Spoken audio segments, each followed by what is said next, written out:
জয় east Bengal. নমস্কার, আপনারা দেখছেন সংবাদ টুডে।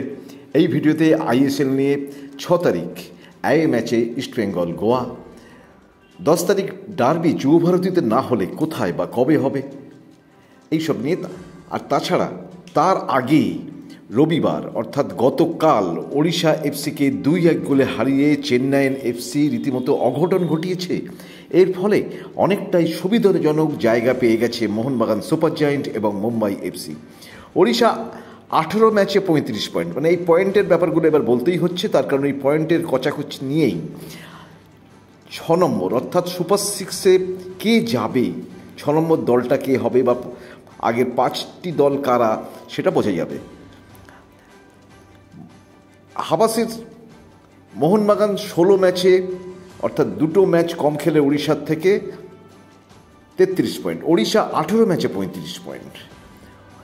উড়িষ্যা এখনও 1 নম্বরে আর মোহনবাগান আছে 3 নম্বরে। মুম্বাই আছে 17 ম্যাচ থেকে 35 পয়েন্ট নিয়ে 2 নম্বরে। সব মিলিয়ে চেন্নাইয়ের কাছে হেরে প্রথম 2-এর জায়গাটায় ওড়িশা যেন সুবিধা করে দিল মুম্বাই এবং মোহনবাগানকে। চেন্নাইয়ের রবিবার জয় তাদের কিছুটা হলেও 6 নম্বরের জায়গাটার জন্য হাত ছানি দিতে শুরু করেছে। ভাবুন একবার, কোথায় ছিল চেন্নাই, সবার প্রায় নিচে, সেখান থেকে এখন ওরা 6 নম্বরের জন্য ঝাঁপাবার চেষ্টা করবে হয়তো। আর গোয়া আছে 4 নম্বরে।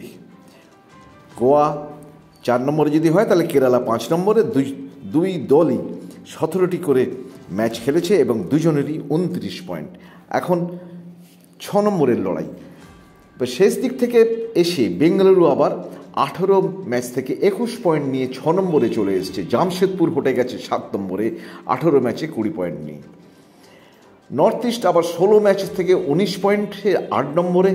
আর ইস্ট বেঙ্গল 17 ম্যাচ থেকে 18 পয়েন্ট নিয়ে এখন 9। আর আগেই বলেছিস যে সমসংখ্যক ম্যাচে সমসংখ্যক পয়েন্ট নিয়ে চেন্নাই 10-এ আছে। তার মানে এদের লড়াই চলছে 6 নম্বর জায়গাটা পাওয়ার জন্যে। সুপার 6-এর 6 স্পটে থাকার লড়াইটা কীরকম তাহলে টাফ বুঝতেই পারছেন। বেঙ্গালুরু, জামশেদপুর, নর্থ ইস্ট, লাল হলুদ ব্রিগেড, এমনকি চেন্নাইনও চলে এসছে লড়াইয়ের মধ্যে। আমাদের ইস্ট বেঙ্গলের যেমন সুপার জায়েন্ট সুপার 6-এ যাবার আশা টিম করে জ্বলছে, তেমনই বাকিদেরও আশা বেঁচে থাকছে। গোয়ার বিরুদ্ধে ইস্টবেঙ্গল কোচ তাই মরণপণ লড়াই দিয়ে বাকি পথে হাঁটা শুরু করতে চাইছেন। সোমবার সাংবাদিক সম্মেলনে হিজাজিকে পাশে বসিয়ে কোচ কার্লোস কোয়াদ্রাদো রীতিমতো আফসোস করে তাই বলেই ফেলেছেন, আমাদের মরশুমটা ভালো চলতে চলতেই হঠাৎ খারাপ হয়ে গেল। তবে আমাদের মতো গোয়া এফসিও ছন্দ হারিয়েছে, এটাই হয়তো ঘুরে দাঁড়াবার সুযোগ আমাদের কাছে। হিজাজি কার্ড সমস্যা কাটিয়ে গোয়ার বিরুদ্ধে ম্যাচে ফিরছেন। কোয়াদ্রাদো জানিয়েছেন 6 বিদেশি সুস্থ, 4 বিদেশি নিয়ে শুরু করবেন এবং সাংবাদিক বৈঠকে তিনি হতাশা চেপে রাখতে না পেরে বলেই ফেলেছেন, ছেলেরা গোল করছে আর আমরা গোল খেয়েও যাচ্ছি। গোয়ার বিরুদ্ধে ঘুরে দাঁড়াবার আকুল চেষ্টা চালাচ্ছে ইস্টবেঙ্গল কোচ কার্লোস কোয়াদ্রাদো। সবার সঙ্গে তিনি আলাদা আলাদা করে মিটিং করছেন ভাস্কুইজের সঙ্গে, মিটিং করছেন ফ্যালিসিয়ার সঙ্গে, সবার সঙ্গে। এবং হয়তো এই ম্যাচে তাকে কি খেলানো হবে এই প্রশ্ন, তাকে মানে কাকে, তাকে মানে সল ক্রেসপোকে, এবং সল ক্রেসপোকে একটা খেলানোর চেষ্টা চলছে। তবে এরই পাশে আছে খারাপ খবরও, নন্দ চোট আছে। সেই চোট নিয়ে তাকে খেলানো হবে কিনা, যেমন এর আগের দিনও খেলানো হয়েছিল, কিছুক্ষণের জন্য নামানো হয়েছিল, নামাবো না করেও। আবার মহেশেরও সমস্যা আছে।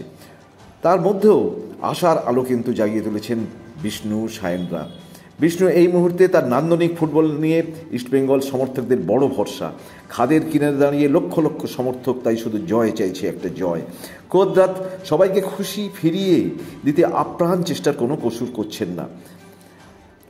এবার আসা যাক ডার্বি ম্যাচে। 10 তারিখ উদ্যোক্তা ইস্টবেঙ্গলের ডার্বি মোহনবাগানের সঙ্গে। যুব ভারতীতে কি হচ্ছে, কিন্তু হচ্ছে না বলেই এখনও পর্যন্ত খবর।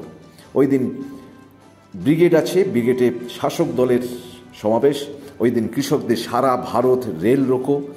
তাই কোথায় ও কবে ডার্বি হবে কোনো ঠিক নেই, যা অবশ্য আজ অর্থাৎ সোমবারই ঠিক হওয়ার কথা। তবে শোনা যাচ্ছে যে 14 তারিখ হোক ডার্বি এটা অনেকেই চাইছেন, কিন্তু 14 তারিখ কি হবে? কারণ 16 তারিখ থেকে প্রি ওয়ার্ল্ড কাপে ভারতীয় দলের শিবির বসছে।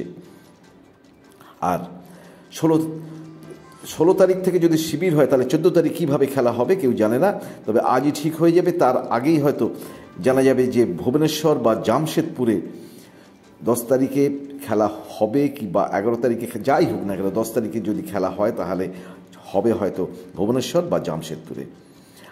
বন্ধুরা, আজ এই পর্যন্ত। আপনারা অবশ্যই যদি এই ভিডিও ভালো লাগে তবে আপনারা লাইক দেবেন এবং কি বলবেন, আপনাদের মতামত কি তা অবশ্যই কমেন্ট বক্সে এসে বলবেন, এবং যদি ভালো লাগে অবশ্যই শেয়ারও করবেন।